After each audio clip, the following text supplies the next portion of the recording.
In a certain jurisdiction, they decide as a result of that, you now owe VAT on the value of your vessel. That's kind of the worst case scenario. Right, yes. Welcome to the home of marine industry insights. This is the Ben Taylor Podcast.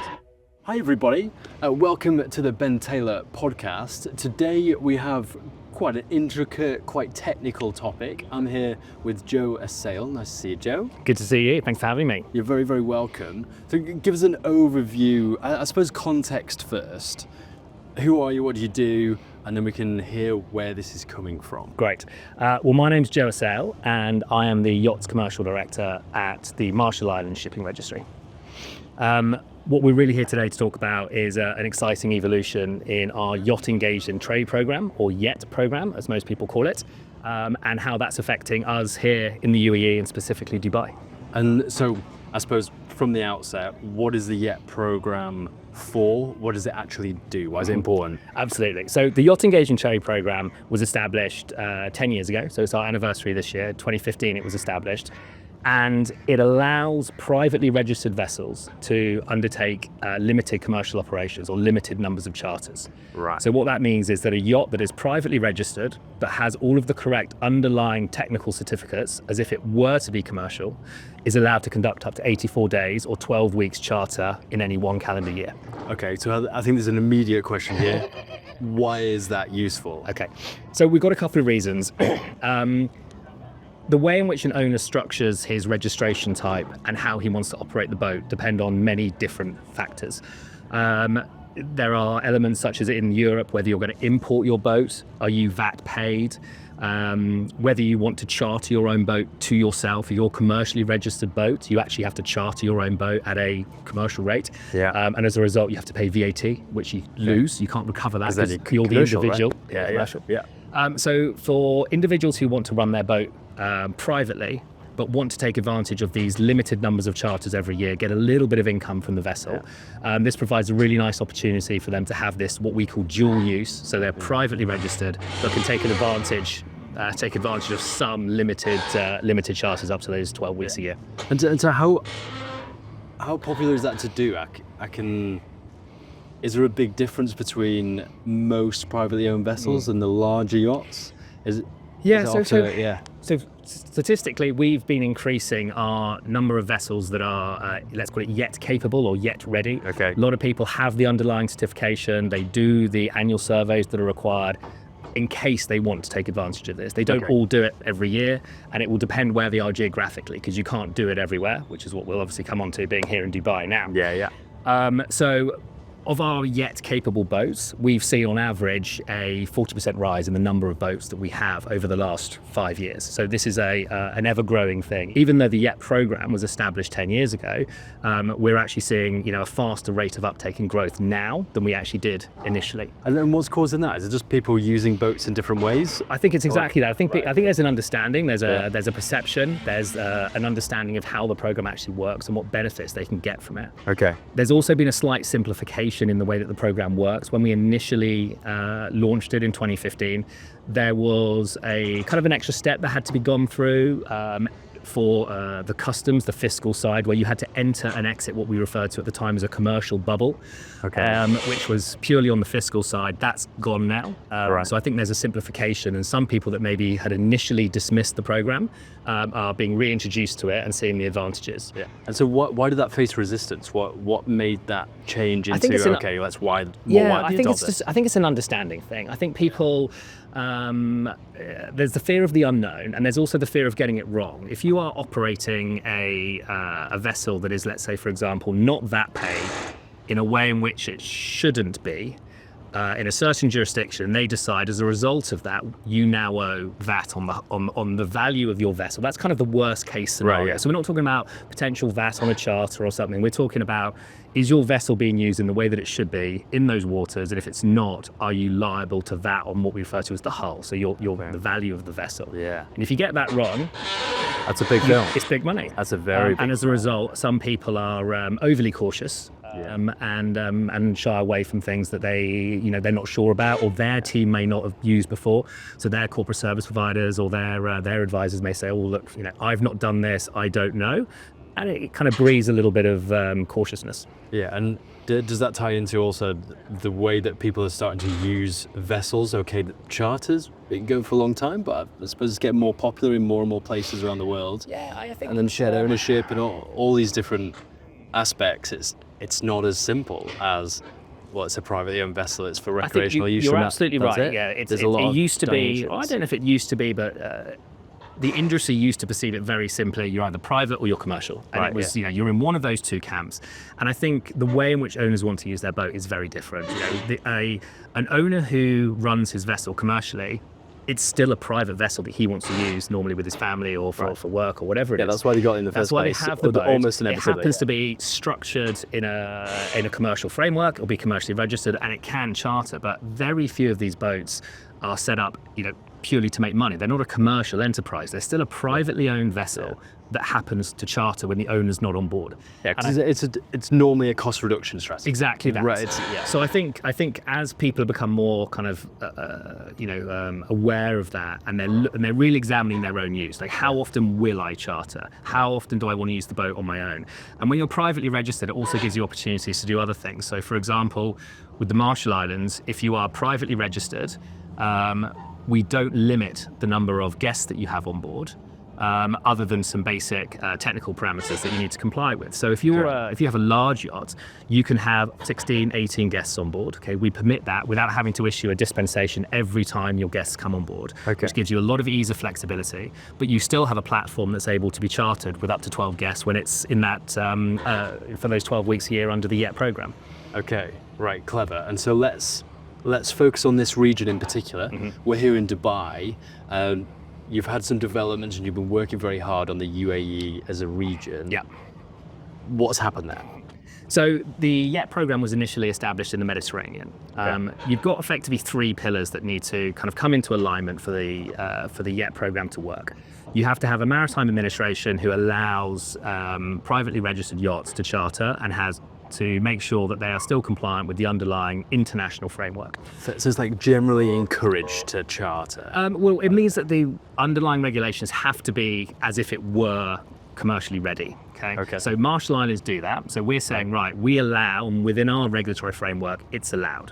Okay. We then need the local jurisdiction to allow it. Okay. Yeah. So they need to be aware that a vessel that has private written on its certificate of registry, when it kind of comes into the region, if it's going to engage in charter activities, what do our certificates look like? What are its underlying compliance look like? Right. Is it, and one set might be accepted in the south of France or in Spain or in Portugal or over in the Caribbean. Exactly it might be a that. different set here in the UAE. Exactly that. And then the third pillar is making sure that the customs and fiscal elements are all in arrangement for the actual payment of the VAT that will be due on any charter.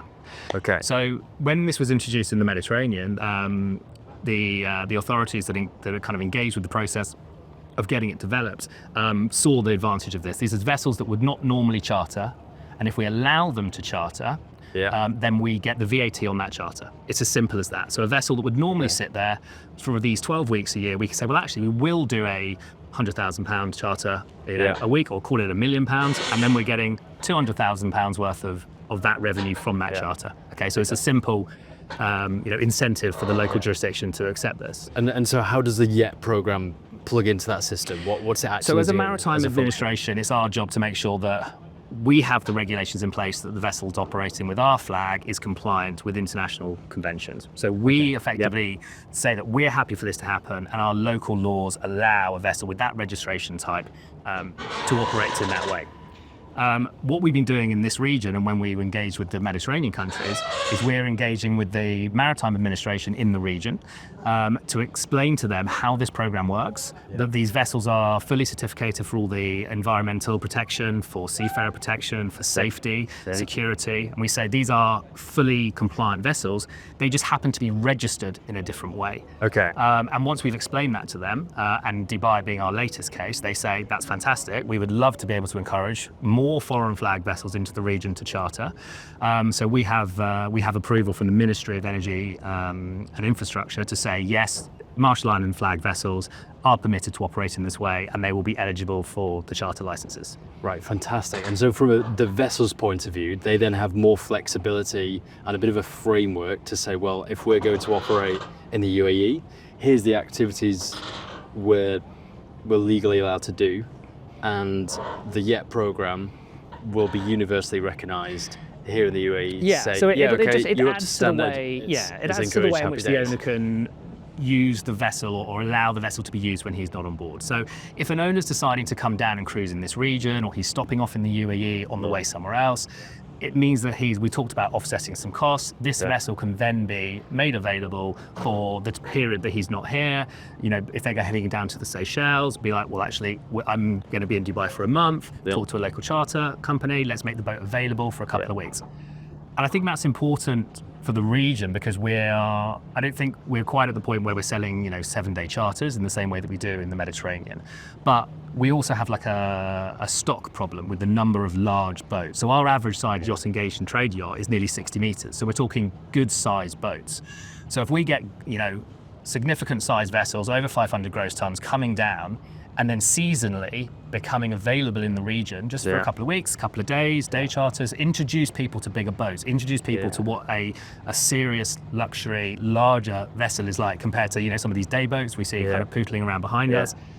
I feel like that's going to really help stimulate the whole Well, it almost charter creates market. the market. It does, and it's also going to create a very diverse market because you'll have vessels coming through, and they're quite transient. So they might come through, they'll be available for maybe a month, couple of months. They're going to go off, do what they're going to do. Then they maybe will come back 18 months later. Other vessels are going to be passing. So it's going to create hopefully quite an interesting and diverse stock of vessels that are not normally available for charter, but will be specifically available in this region. And that could really kind of fire things up regionally.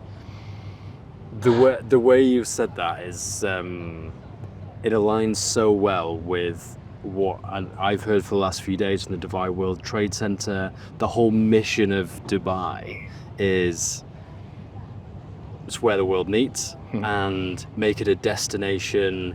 Everybody's welcome. Let's attract the wealth and really make things happen. Yeah. So I can imagine your Well, conversations in the absolutely. UAE saying, well, actually, we're on the same page here. This is more opportunity. It brings more money to the region. It's flexibility, and it's just one of those kind of nuances that if it wasn't there, you'd know about it because you wouldn't turn up at all. And when you explain to them that these vessels are as safe as a commercial vessel, they comply with all the international conventions. It's just it's a yacht nuance on how we write things on their registration certificate and on the vessel type that's quite specific. Once they get their head around that and they realise the implications and how it can really stimulate that kind of whole industry, we managed to get it across the line, which is fantastic. Okay, great stuff. And what does this mean for the wider Gulf region? So this is specifically for the UAE. That's correct. There's other markets which present a lot of opportunity. Yeah. What's kind of next? How does this expand? So we are engaging with the other Gulf region countries on the same level, maritime administration to maritime administration. Okay, yeah.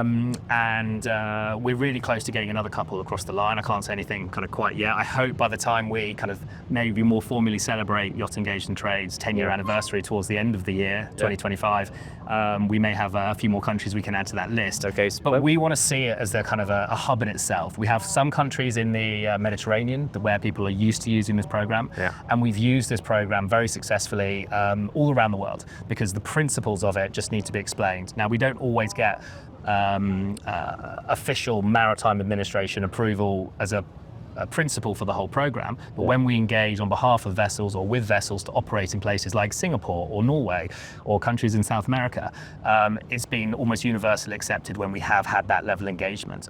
What we wanted to do here and what we're trying to do in the Gulf is take it that step further and actually get written documentation from each administration, so we kind of build a portfolio so people can understand, geopolitical situation aside, you could enter into the Red Sea, Egypt, Red Sea Authority, NEOM, cruise, transit down, we could be doing Oman, UAE, Qatar. I see it as this whole region, and then you start to think, well, actually we can now start doing 7-10-day programs because we're going to a lot of different places. There's a bit of a network effect. There's a cluster of destinations there. So I can't, they're all very diverse. They all offer different things. So I don't want to be so presumptuous to say, well, we're going to treat everyone the same. But that diversity does then make an incredible kind of cruising itinerary.